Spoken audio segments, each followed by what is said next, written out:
Hello, I welcome you again to another episode of the Islamic Dilemma show.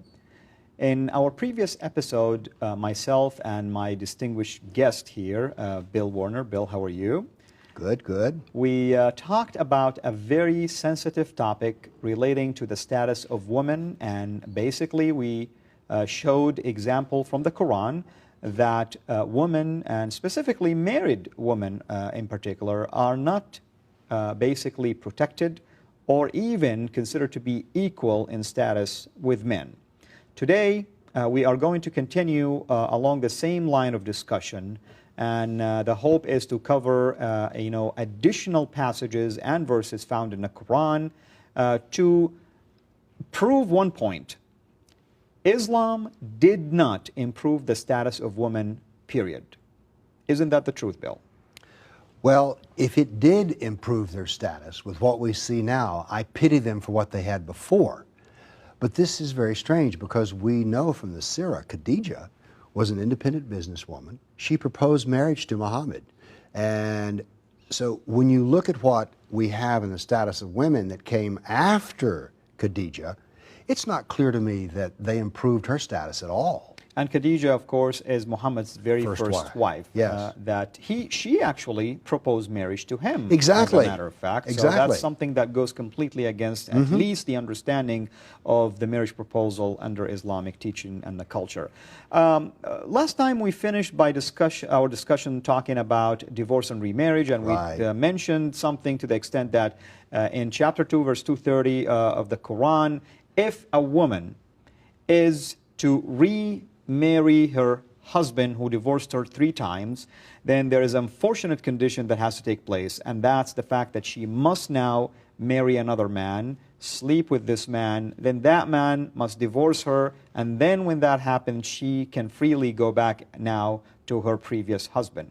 Now we want to talk about what happened usually after a husband divorces his wife, whether once, twice, or 3 times, whether he wants to bring her back or at least someone else wants to marry her.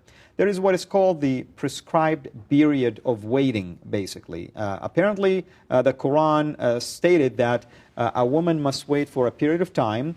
Originally, it was waiting for a whole year to remarry, and then Muhammad basically abrogated that and came up with a period of 40 days or at least 3 months. 3 months basically to wait after divorce before they are allowed to remarry. I have in front of us here on the screen the passage, or one of the many passages in the Quran, but this is a very important passage for some obvious reason that we're going to point out right now. It is found in chapter 65, verse 4. This is what it says. As for you women who have despaired of further ministrating, and we apologize for this kind of language, but we're trying to share at least the teachings of Islam. After basically they have went through their monthly period for a period of 3 months, as we mentioned, then they are allowed to marry. But then Islam gives us the description of who are these women. It gives us certain status of these women, categories if you wish. One of them will be just a woman who just was married and got divorced, and she's waiting to get remarried again.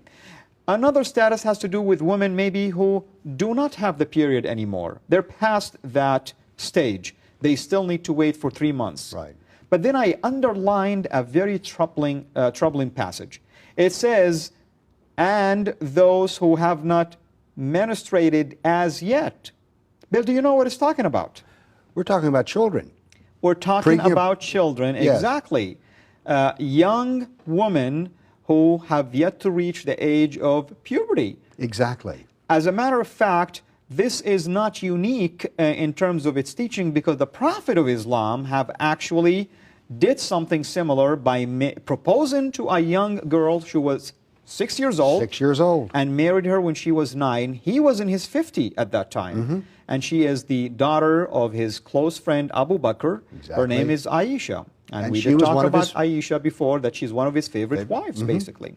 So what Islam is teaching us here, that not only women have no respect whatsoever in terms of treating them as human beings, we are talking about what we call child pornography here in civilized countries. Because if you are caught as a male with a woman in many laws under a certain age, let's say 18 or 17 or whatever the age might be under that specific law, you can be in a world of trouble. Yet Islam is stating that you can even marry them if you want to, even if they're as young as 9 or 10 or 11 or 12. I mean, when we read the verse yet, it just says they haven't reached puberty yet. Theoretically, I suppose it could happen even at a year. I don't know. I mean, there's no lower limit set in this verse. But no matter, even if it's, say, 6 or 9 years old, this to me is appalling. And what appalls... And on equality, how could a 6-year-old Aisha be equal to any adult male? Absolutely. And you know what is so appalling to me is the fact that if this is a standard, then how come we don't see it all the time? I mean, do you know that if a man in his 50s will go right now to any Islamic family and propose to marry their daughter who is 18, not even 9, they're going to laugh at him. I mean, it will be absolutely a laughable proposal because it's culturally just not acceptable. I mean, the age difference is just something that is astonishing sometimes. Does it happen? Of course it happens from time to time, but is it something that happens every day? Is it something that is a standard? No. So that makes you wonder then, if the Prophet did it, then how come everybody else, when it comes to this area, is not willing to follow his footsteps? For obvious reasons, that this is something that is completely weird and awkward. Well, when you think about it, aside from some sort of what I will think of as strange sexual ideas, what would you want to have a wife for who's not even reached puberty yet? I mean, inequality between a man and a woman. Here you have a man who's 50, a girl who's 9. What do they have to talk about? Ladies and gentlemen, we are talking about a very, very sensitive issue right now, found in chapter 65 of the Quran, verse 4.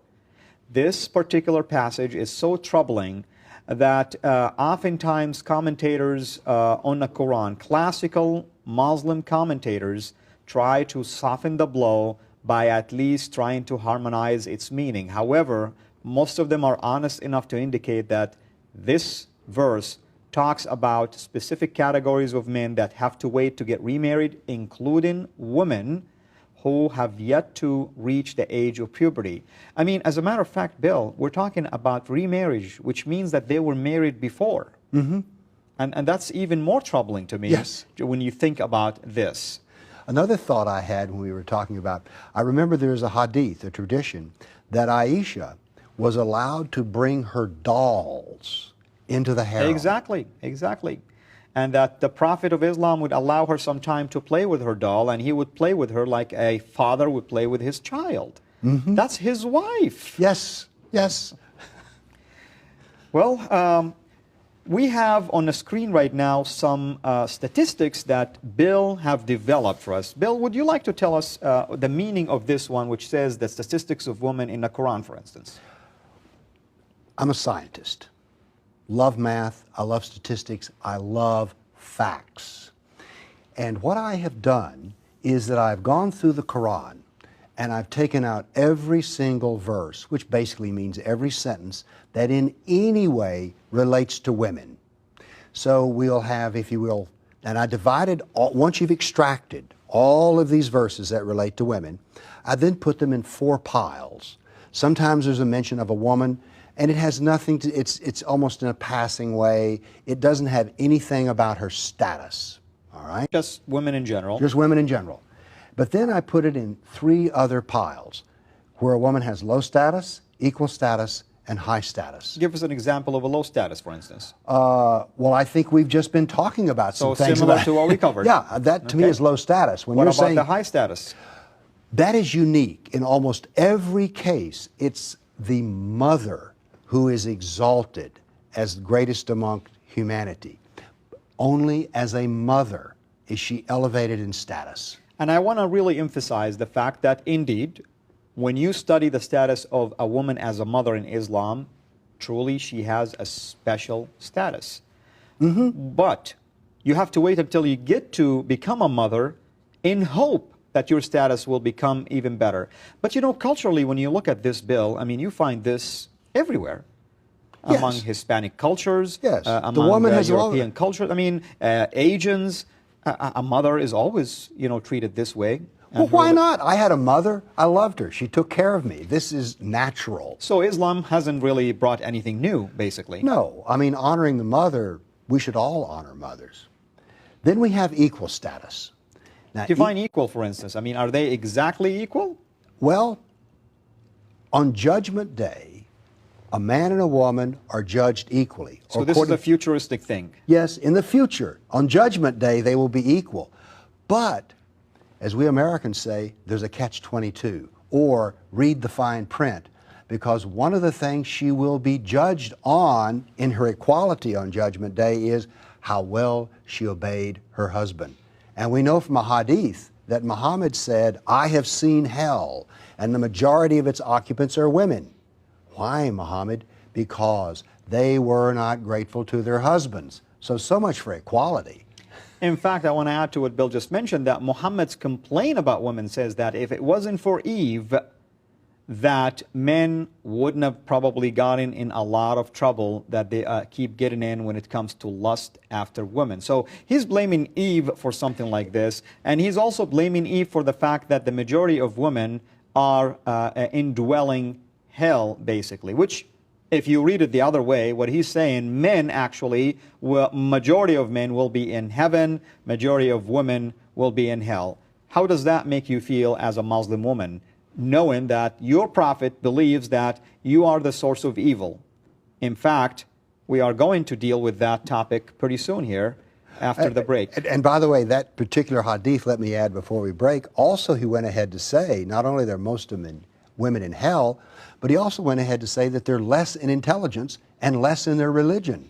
Well, Bill, these are a lot of labels that definitely don't make anyone feel comfortable. They don't make me feel comfortable. Especially when we're talking about a status of a human being before anything else, that somehow because her gender is different than another gender, all of a sudden now a religion called Islam gives itself the right to try to dictate where she falls on that scale. Subjugate is the word.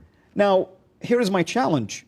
I know some people will be upset right now and stating that, why am I picking on Islam? Well, we're not picking on Islam, as a matter of fact. I tell you that Islam dictated that we pick on it.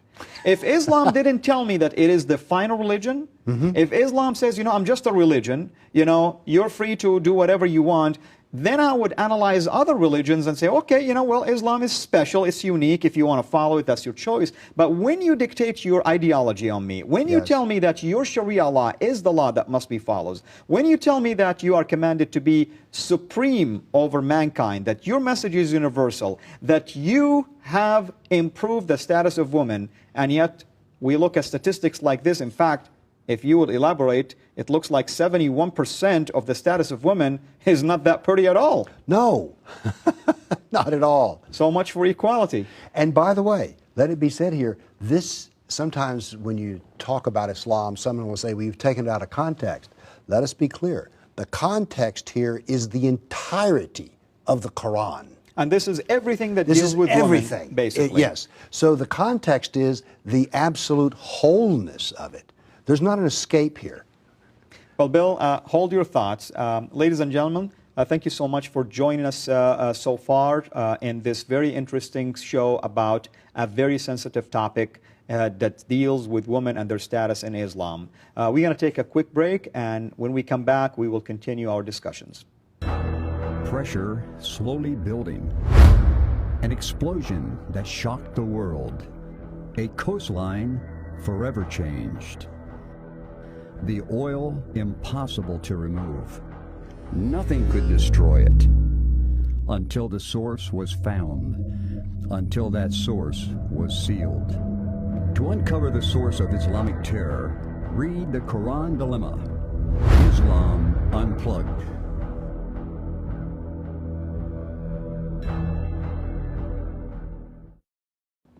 Well, welcome back to the Islamic Dilemma show.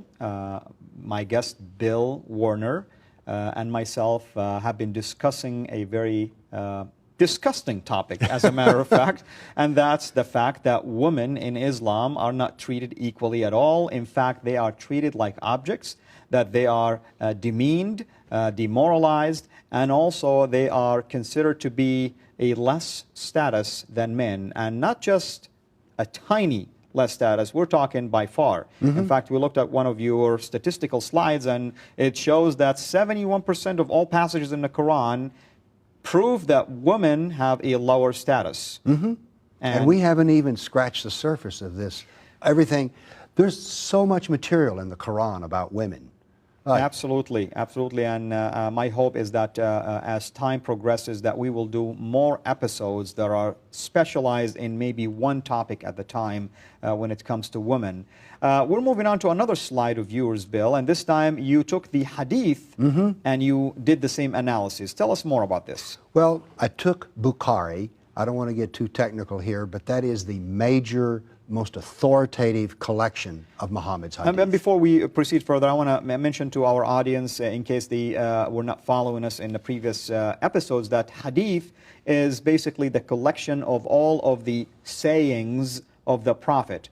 And some Muslim scholars believe that the sayings of the prophets are also divinely inspired, basically. So, in other words, the Muslim person better really follow them if they want to earn good deeds. Right. Okay? And I did with the hadith exactly what I did with the Quran. I went through the hadith and selected out every single tradition that related to women. And again, I put them into 4 piles. One pile is, yes, a woman is mentioned, but it's just in passing. It doesn't really tell us anything. Then a pile in which the woman is superior, equal, and then in low status. And if anything, in the hadith, it's worse. Because at least in the Quran, only 71% of the verses are about low status. In the hadith, it's 89%. And we have the equal status on Judgment Day, but we've already covered that on Judgment Day she will be judged how she submitted to her husband. And then high status as a woman, 0.6%. I almost thought it was 0, but well, at least there was something in there. I give fair credit where fair credit is due. And again, let me emphasize, this is the totality of Bukhari. Don't come in with some one hadith and say, well, see, this hadith is good. I've included it. Good point. Now, I want to go back to the previous slide. Just I want to show something very interesting. If we go back to the previous slide, which is the status of women in Quran, you're going to notice that looking at this slide, looking at the bar chart, they're almost identical. So yes. If we look at the Quran and we look at the hadith, they're almost identical in look, not necessarily in percentage. Yes. So, in other words, this really confirms our theory that in order for you to understand Quran, you must understand the life of the Prophet and vice versa. So, this is indicative, really, yes. of what Muhammad's been yes. doing, saying, and teaching, and the Quran is a reflection of all of that. Yes. It is very coherent. It all lines up very nicely. It all fits. Absolutely. And what's going to happen now is I am going to spin this in a different direction. We have been at least talking about the status of women in general, and we talked about their status in marriage. We talked about their rights as a wife and how the fact that the husband have the right to be not only superior over them, but also be than them, if he even have a slice of suspicion, I should say, against them. And then we talked about what happens in terms of divorce, remarriage, and the teaching that she must be remarried to another man, and then the prescribed waiting period, which in chapter 65, verse 4, we read something that is really troubling and alarming, the fact that it talks about young girls who have yet to reach their menstruation period, basically. In other words, they haven't even reached the puberty or the age of puberty. And then we looked at your statistical charts. I would like now to focus maybe on 1 or 2 specific areas that the Quran talks about when it comes to the status of women. Bill, I'm not so sure really if you knew that the Quran actually does not really have a high view of women in terms of their mockery, in terms of their trickery, in terms of their plotting ability and in terms of what they call their scheming ability. Right. We're looking right now at a passage found in chapter 12, verse 28. The chapter 12 called the chapter of Yusuf or Joseph, basically. Yes. So the name is indicative of the fact that it talks about the story of Joseph. Yes. In this particular passage, verse 28, it is talking about what appears to be similar to the biblical account, although it's not exactly the same. As we know from the biblical account that in Old Testament, in the book of Genesis, that Joseph was working for a master called Potiphar, and his wife basically tried to at least entice Joseph to have a sexual relationship with her. Now, the Quran took that story, of course, and added some more details to it, if you want to call them details. And it says that the woman who was trying to entice Joseph to have sexual relationship with her actually was being teased by her friends. And they were wondering, why does she want to have a relationship like this with a slave who is a servant that is working with her at her home? And she apparently, according to the teaching of the Quran and the story, invited them over. Right. And she wanted them to see for themselves the kind of man that he was so beautiful, that he was worthy of all of her efforts. Yes. And then the passage tells us that Joseph basically ran away from their attempt also to seduce him. And then the husband of this woman, apparently discovering what was going on, made a claim against not just his wife, but all of her friends. We read this in this verse. It says, so when he, meaning the husband of the woman, saw his shirt, meaning the shirt of Joseph, apparently he wanted to run away from them. They grabbed him, or she grabbed him from the back, so that got his shirt cut off or ripped, torn at the back, meaning that this proved to the husband that Joseph is innocent because he was running away and someone obviously was trying to grab him from the back. Nevertheless, he still was sent to jail, which is, I'm not so sure why the Quran is trying to get into these details anyway. And then it says that the husband says, surely it is a plot of you women, not just his wife, all of women, certainly mighty is your plot. Now, the Arabic word can also mean is your tricks or as your schemes. Now, so far, we're reading about a story that took place apparently 4,000 years ago. Exactly. Now, I'm not seeing anything wrong so far in a husband being upset and making such a claim, stating that you and your friends are really, basically people of a mighty scheme, okay? Do you know, Bill, that when you read the commentaries on this particular verse, actually the commentators are convinced that this label against women applies to all women at all time, the entire race. Right. In fact, it says that women basically are mighty in their trickery because they do it in a soft and a subtle way that they cause men to fall into trouble all the time. In fact, I looked at a number of those commentators and I wanted to basically analyze the trend. The story took place 4,000 years ago. Islam was revealed 1,400 years ago, so about 14 centuries ago. Okay? And then you look at some of the commentators like Al-Zamakhshari, 12th century. He insists that this applies to all women. Al-Razi, the 13th century. He agrees with everybody else so far. And a highly respected scholar. Al-Qurtubi, another highly respected scholar, 13th century. He also agrees that it applies to all women. Al-Jalalain, 14th century, another respected scholar. Yes. It applies to all women.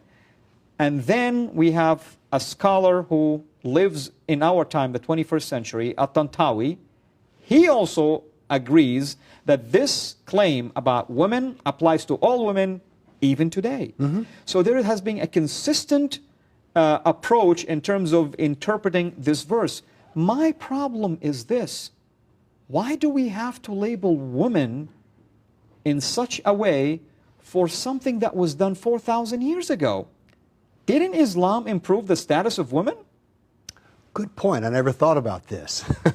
That's something I want really to address to a Muslim woman who's watching me. Whether you are originally a Muslim woman, born that way, or you're a convert to Islam, please help me out. I am troubled. I do not understand. Why are you being blamed for something that was done 4,000 years ago by a person that have died back then, that she attempted something that you yourself have nothing to do with it whatsoever? But of course, that's really telling of how the Prophet himself claimed that most women are going to be in hell because of what Eve have done too. So he's taken it even further. Yes. Now we're going to take a look at also another troubling passage. Not only the trickery of women is mighty, in fact the Quran compares it to the trickery of Satan. And it says that trickery of Satan is weak. Yes. Those commentators that I just mentioned, and they are just a sample, by the way, of the many commentators that you will read in that verse, always say the trickery is very mighty compared to the trickery of Satan. They're worse than Satan. That's exactly what it means. They're more Women evil are than worse than Satan. In fact, they make Satan look like a child. Exactly. That's what Islam teaches. Satan could learn from a woman.